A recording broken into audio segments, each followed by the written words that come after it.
Welcome to the Subjective Professor podcast, where we reject coercion and hypocrisy. It's Monday, August 25th, 2025, episode 473, and the U.S. bails out Intel.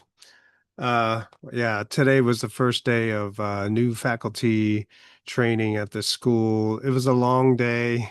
I almost didn't make it, and now I'm even more uncertain about how things and are going to be once school starts and my time, how much time I'll actually have.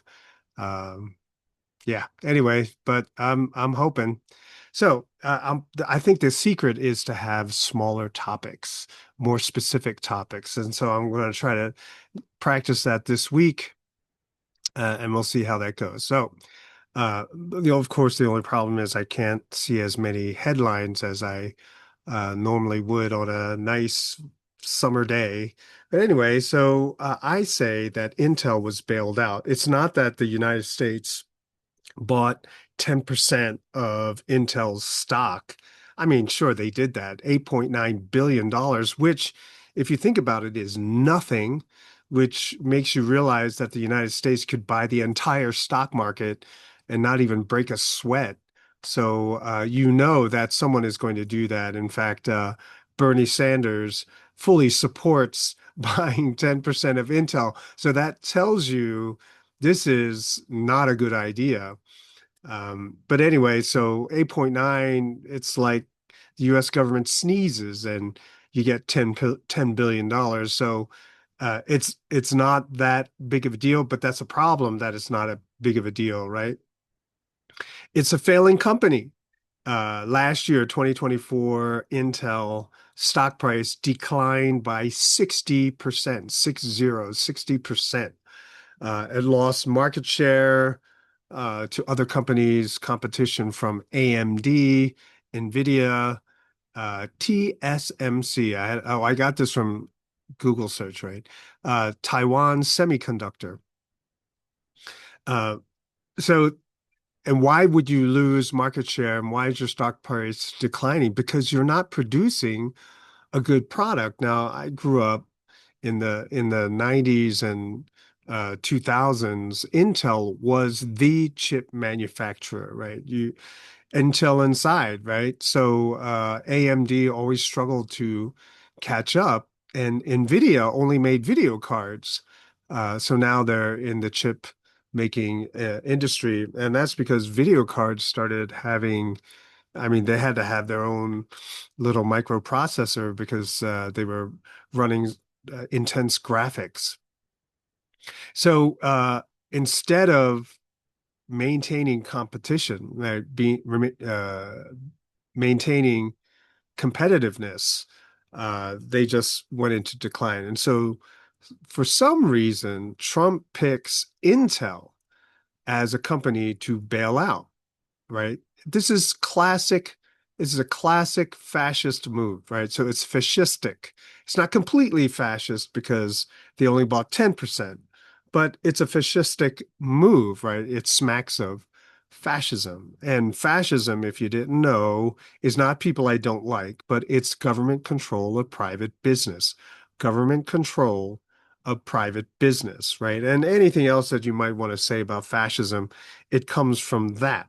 If private businesses uh, are now under the control of the government tells you what you can and cannot do and how you're supposed to do it, well, then you have all these other problems going on in society.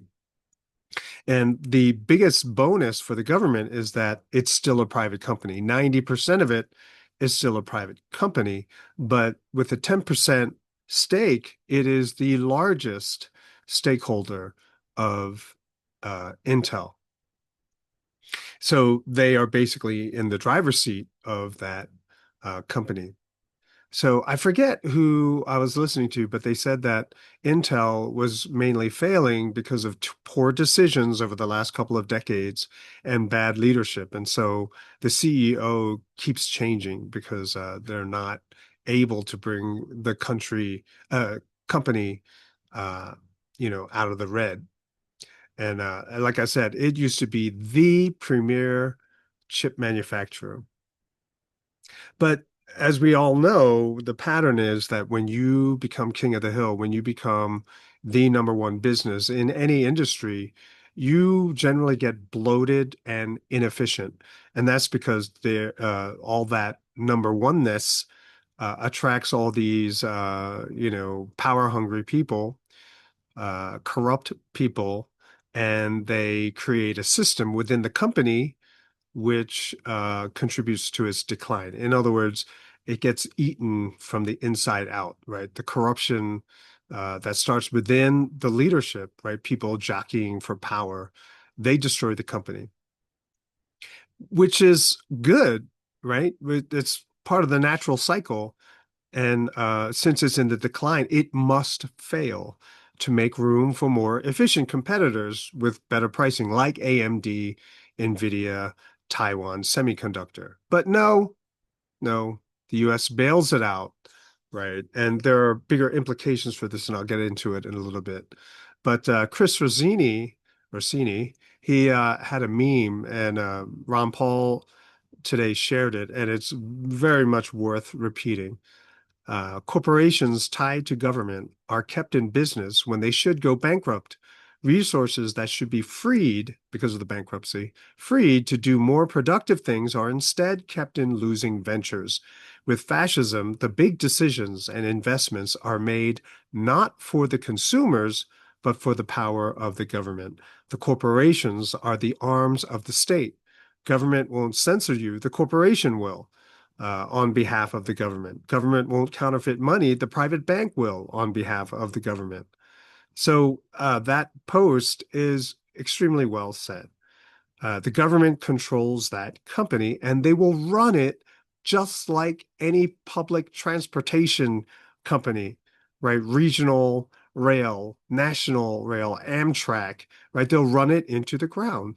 But as you can see, you might say, oh, but there are other chip manufacturers. Yeah, but Intel gets subsidies from the government, aka from us. We pay to prop up Intel. So, uh, in other words, they will be able to do certain things at what seems to be a cheaper price, but in reality is much, much more expensive. And so the other companies can't compete with Intel in this country. And so they have to move elsewhere, right? So outside of the United States, no one buys Intel. Everyone else buys cheaper, higher quality microchips. But in the United States, we can only buy Intel. It's like, I don't know the public transportation where you are, but where I am, it's horrible. It smells like urine.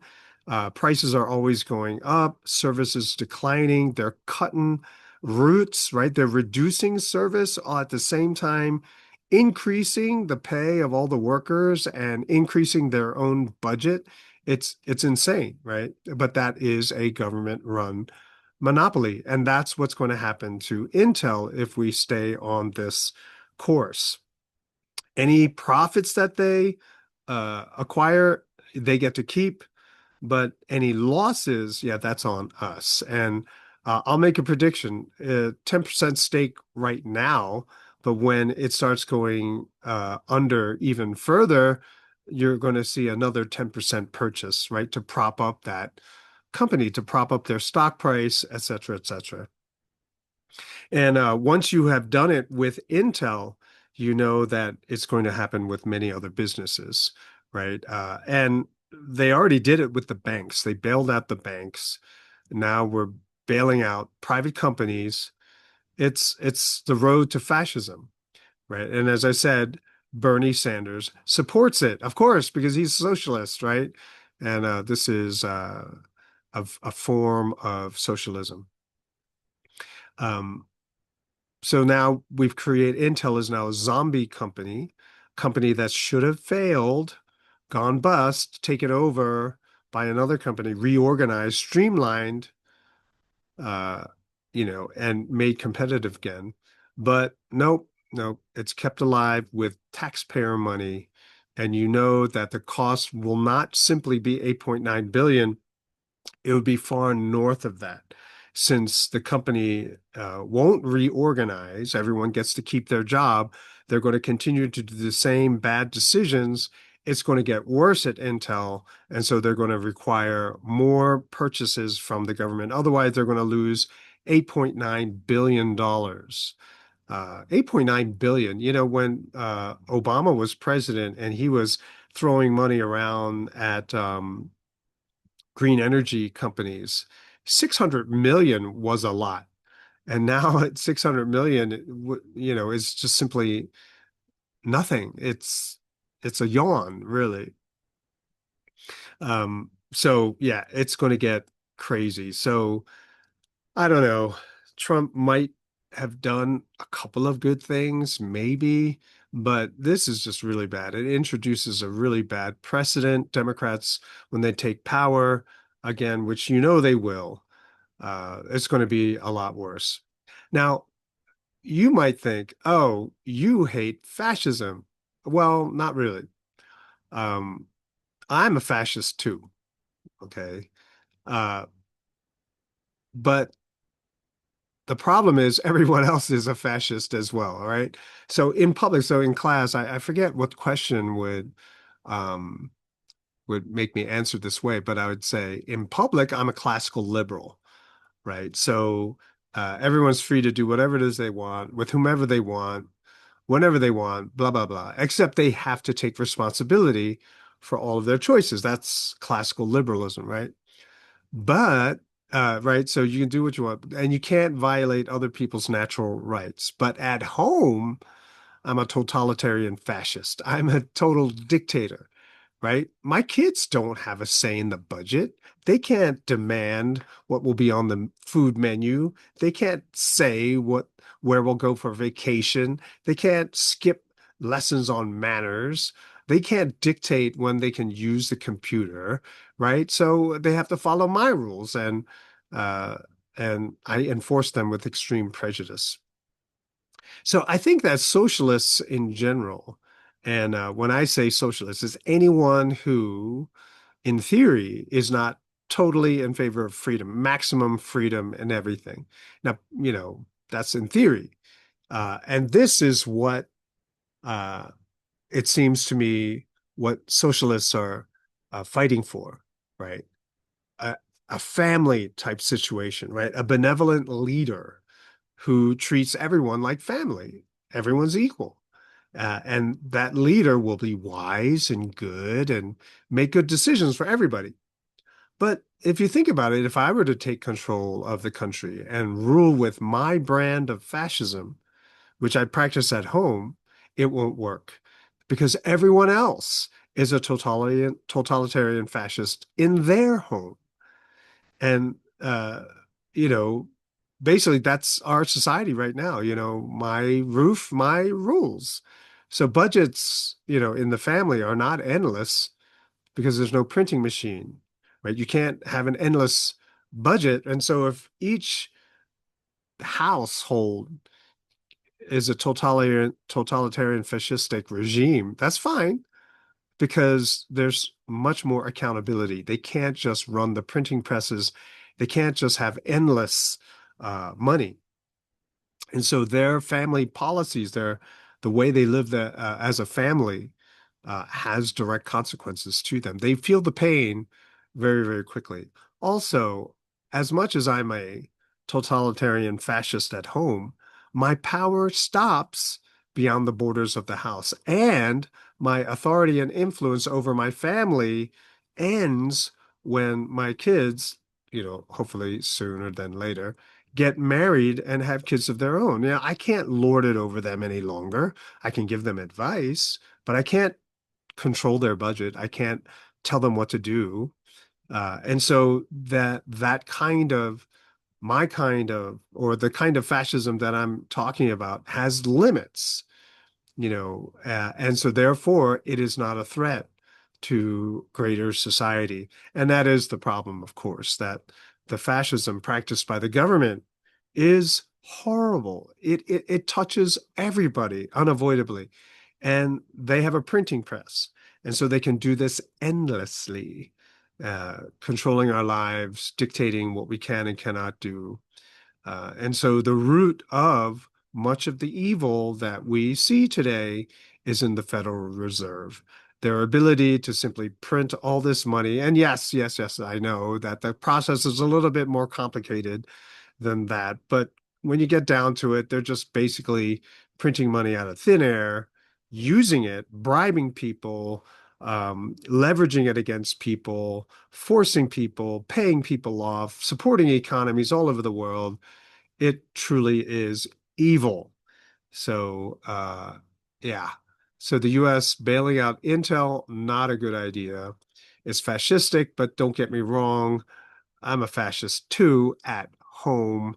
But it's my understanding that the limits of my power and authority end uh, at a certain time and also at the borders of my house. And that's the case with everybody. But some people want to extend their power, and those people generally are drawn towards the corruption that exists in government.